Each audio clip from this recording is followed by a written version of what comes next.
Hello everyone, how are you doing? This is MD Tech here for another quick tutorial. In today's tutorial, I'm going to show you guys how to hopefully resolve the Twitch error message that the video download was canceled. Please try again, error message number 1000. So this should hopefully be a pretty straightforward process here, guys, and without further ado, let's go ahead and jump right into it. So first thing I recommend doing would be to open up whatever web browser you're experiencing the issue with. So just go ahead and open that up, and you want to select the settings icon. Select More Tools, assuming you're on Google Chrome, which most of you guys are, and you want to select Clear Browsing Data. We're going to clear the cached images and files. In the time range, we're going to go back all time.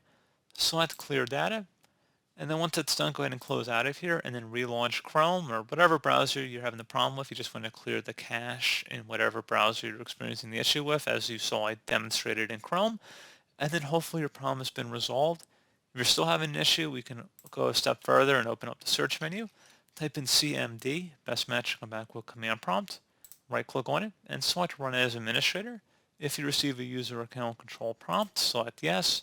And now into this elevated command line window, type in ipconfig space /flush DNS. Flush DNS should all be one word attached to that / out front.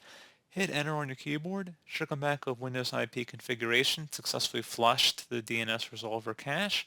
Now you want to type in netsh space winsock, WINSOCK, space reset. Again, exactly how you see it on my screen. Hit enter. Should come back with successfully reset the winsock catalog.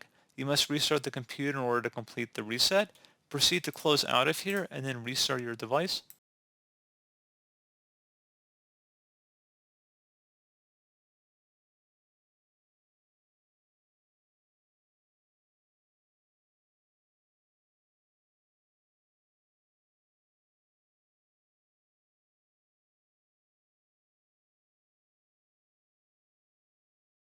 And then hopefully at this point, if you go back on Twitch, your problem should have been resolved. So as always, thank you guys for watching this brief tutorial. I do hope I was able to help you out, and I do look forward to catching you all in the next tutorial. Goodbye.